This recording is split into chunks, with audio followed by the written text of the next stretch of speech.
Today, we here at the British Fist, with you along with us, are celebrating a very big landmark for the Q&As, and that is the fact that this will be our 100th Q&A. We have done 100 Q&As. We're in triple figures for Q&As, NJ. Explain just quickly how much that means to you, the fact we've reached 100 Q&As, and this will be the 100th that we've done.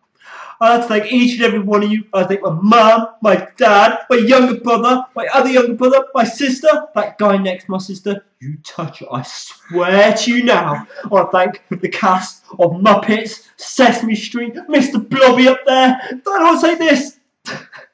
As you can see, thank you very much, people. Good night. As you can see, this is a very emotional time here at the British Fist, especially for NJ. So I will continue on. I am Mr. Parkin.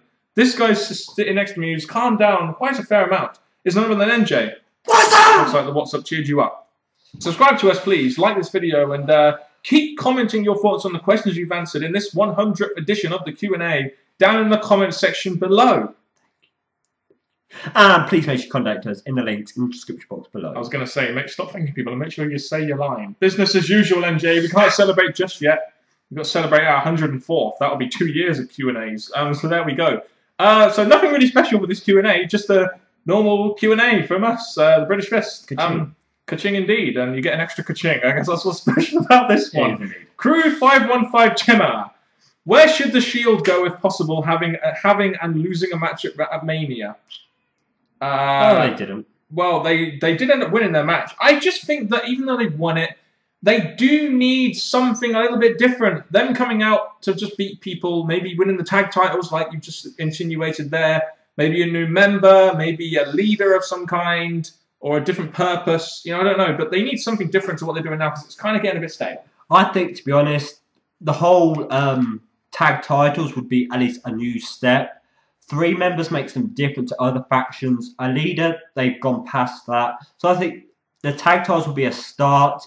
And the other one will need to step on, still be in the Shield, but once they've got the tag titles, start pushing the other one towards another belt and capture 3 of the championships. What jobbers could on WWE and TNA could be a great tag team or main eventer?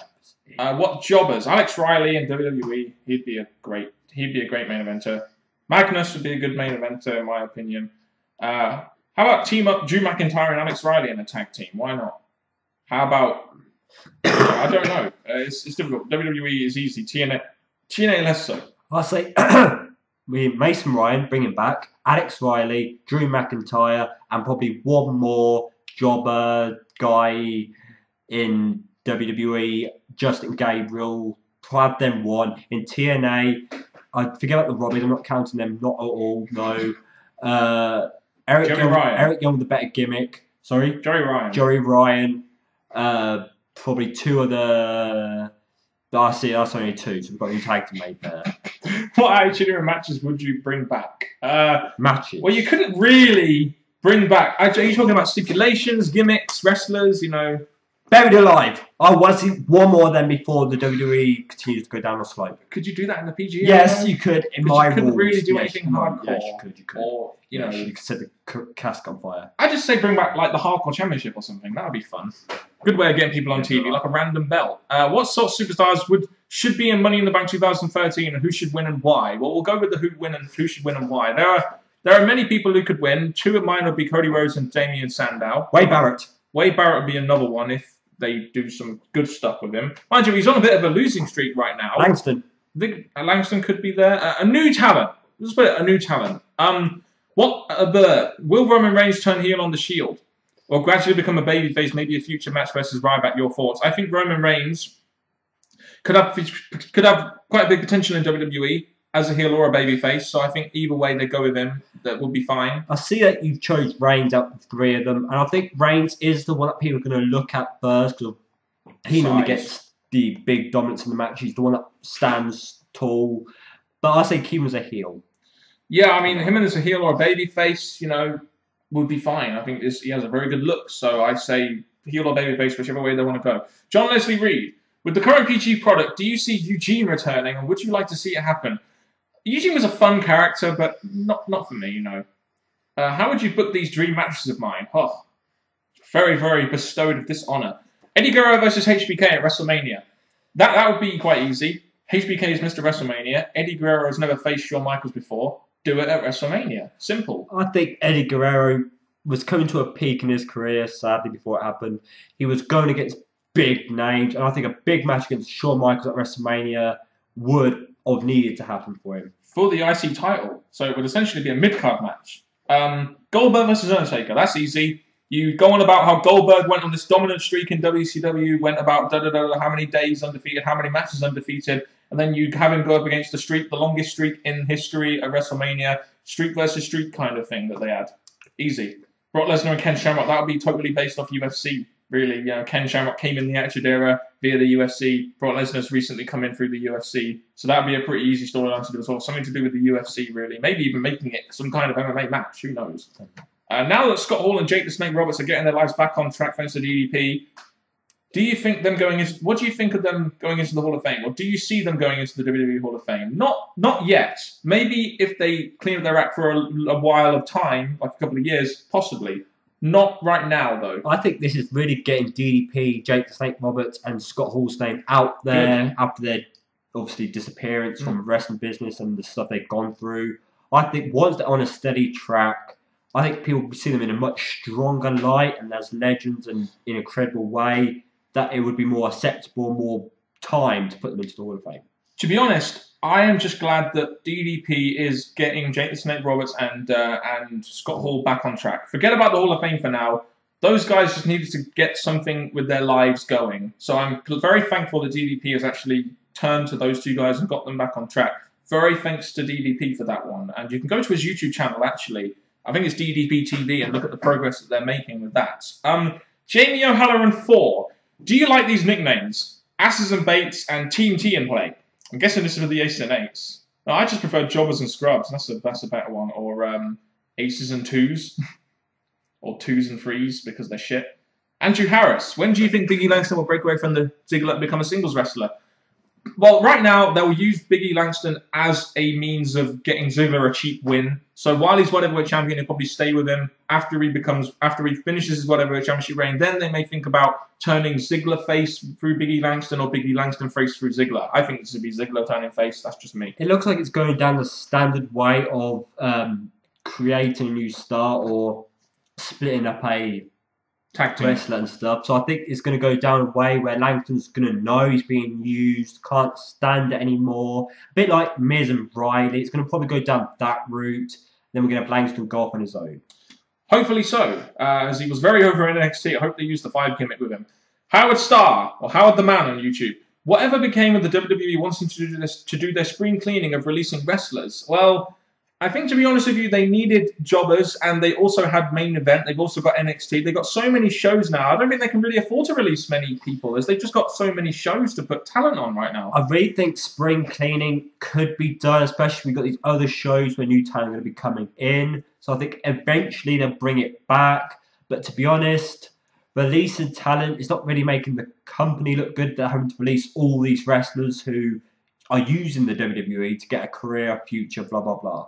When Kane and Mark Henry retire, who will they pass the torch to? What bigger guys in the company will sort of replace those two? Well, they've got 2 in mind. It's going to be very hard to replace Kane and Mark Henry. Reigns and Ryback.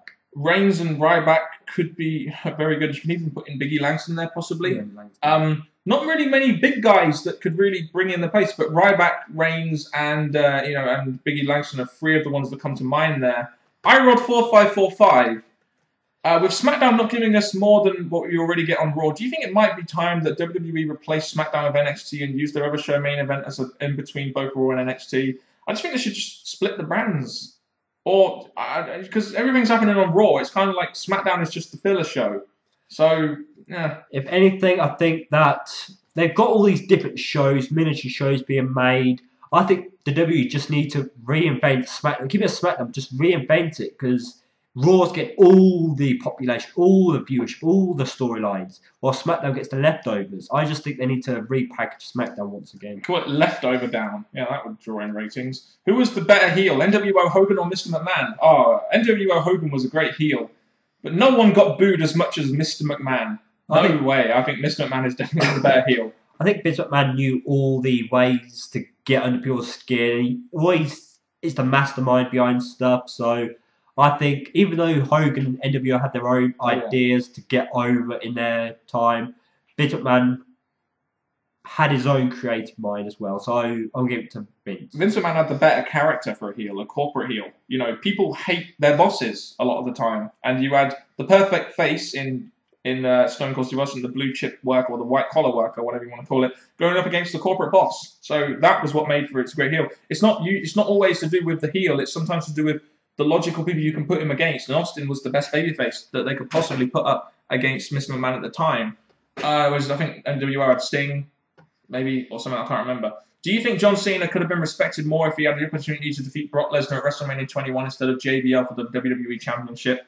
Well, it would have given him a bigger match, but unfortunately, Brock Lesnar had gone by then, and JBL was the longest reigning Smackdown champion. So having him beat JBL and having Batista face Triple H for the WWE Championship... No, it was WWE Championship on Smackdown then, and World Championship on Raw. So I think it was better to have him defeat JBL personally. I just wish the match was a little bit better. The way I see it is that JBL, for a very long time, was always seen as a really tough heel, even before he became into the main event scene. So I think for John Cena to be paired up, yes, you could say he had better opponent possibilities. But I think for the build-up of John Cena, JBL was definitely one of the strong candidates. Could have done like when Hogan was there, maybe John Cena Hogan would have been a good match to do at some point at 2006 or something. Do you think John Cena would have been... I've already done that question.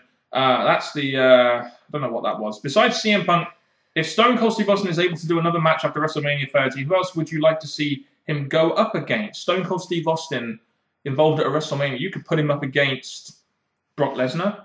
You could put him up against John Cena. I'd scrap John Cena because I think, again, levelling him up with what CM Punk has is not really doing CM Punk justice because everything's getting fed to Cena as well. If I pick someone different, I'd say definitely Brock Lesnar. Would be a good match. If you were allowed to create your own unique WWE pay-per-view, what would you name it and how would you utilise it? Well, we were talking about this beforehand. But we don't. Everything's been done. The only thing I would do, because we all say we miss it, it's been like King of the Ring, but I'll probably do it differently because that was used at the time to make younger talent into stars.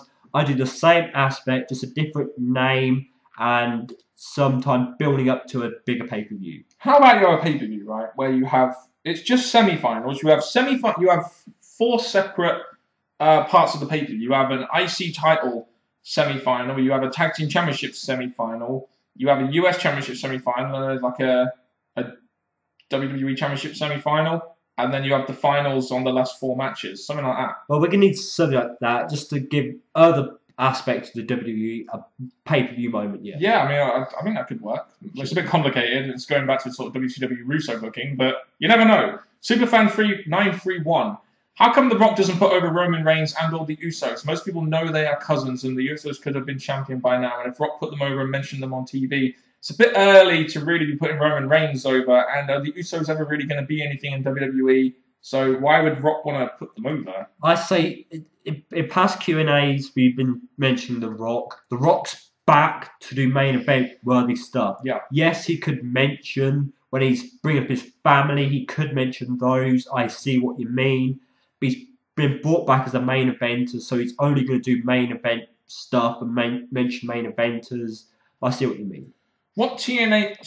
Since Usos are on NXT so often, should they compete for the NXT Tag Championships and eventually win them? Well, we don't really know what's going on with Jey Uso right now because of what happened with him in the Law.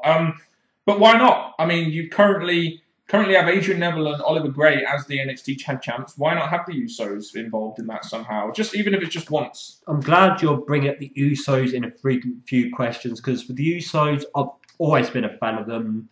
Yes, when they got repackaged to be a bit more Samoa style.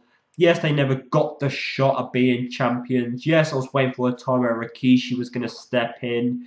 So I'd say they definitely deserve something that they didn't get when they were on TV frequently in the WWE. What TNA match would you want to see in WWE and WWE match in TNA?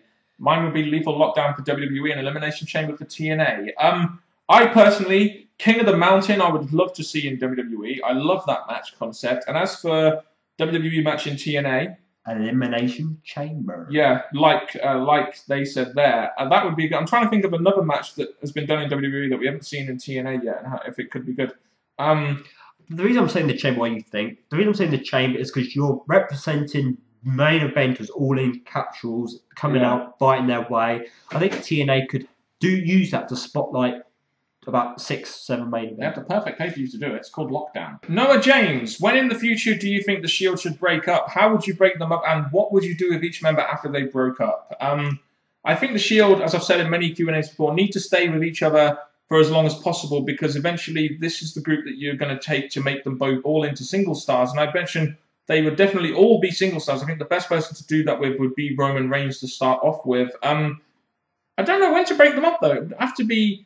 You had that Royal Rumble idea, which I felt was a good one. Royal Rumble, maybe 2014. Have them break up using that, possibly. I'm not going to go down breaking up the way they broke up the Legacy. I thought that was just more about Orton instead of individual member. So I think they all fight as a group in the Rumble, but then one of them turns on the other two, keeping those two as a tag team, and this one as the future to begin with. I think the Rumble, yes, is one that I'd be the time, yes. As for what we would do with them, Roman Reigns, I would say, if he's ready, main event. As for the other two, I'd put them in the mid-card for a couple of months and then probably push them into the main event. Maybe even just keep them as a tag team, Ambrose and Seth Rollins. Let's say Reigns was the one who eliminated the other two.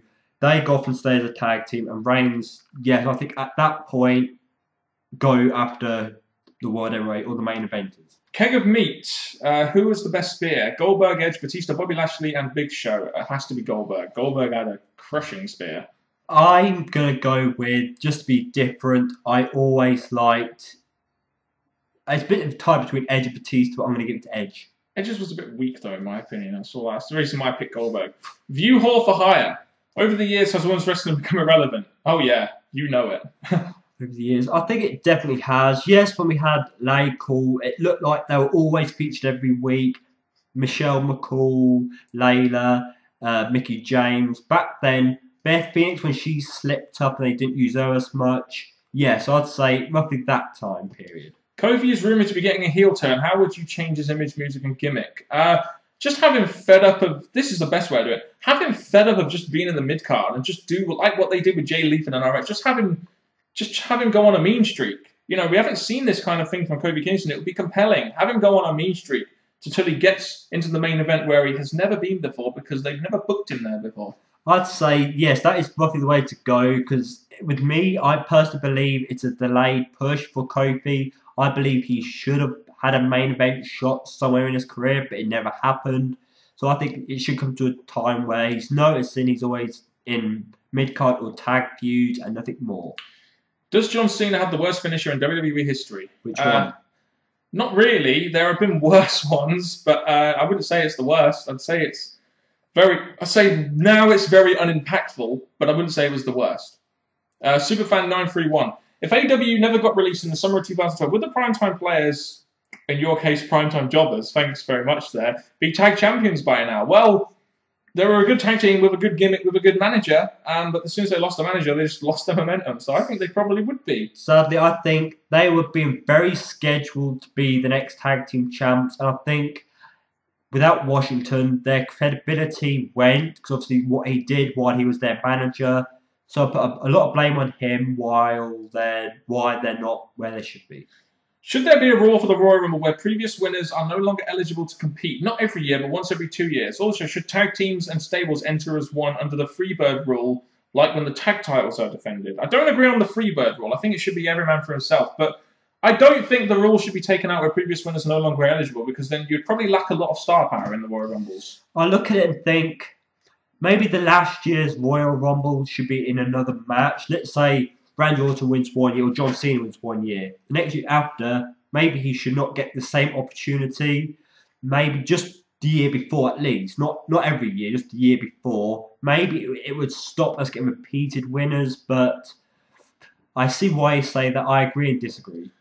And the perfect way to end this 100th Q&A, and I'm gonna hand you this to yourself, NJ. NJ, when did your hatred towards Cena begin? your origin story. Now, what I want you to do, NJ, I'm going to step out the room. I'm going to let you have your moment here and talk about why you hate Cena and the story of why you hate Cena and end the Q&A. I think that would be the perfect way of doing it. So have your spotlight, NJ. I think you deserve it for this question because I have nothing to contribute here. Thank you very much. Thank you very much. Okay. Go. Thank you. Okay, this John Cena guy is very jerky. He's a bit of freaking dirt. I can't stand him. When he came into the WWE, yes, he had his rap style that made him somewhat credible, somewhat different. But at the same time, some of his jokes were really lame. Yes, he managed to put his foot in his mouth a few times. Yes, he managed to put some people down. But believe me, that character soon disappeared. And as soon as it disappeared, so did the rest of his career. Because the same thing happened. Pay-per-view after pay-per-view after pay-per-view. Win matches, win championships, win championships.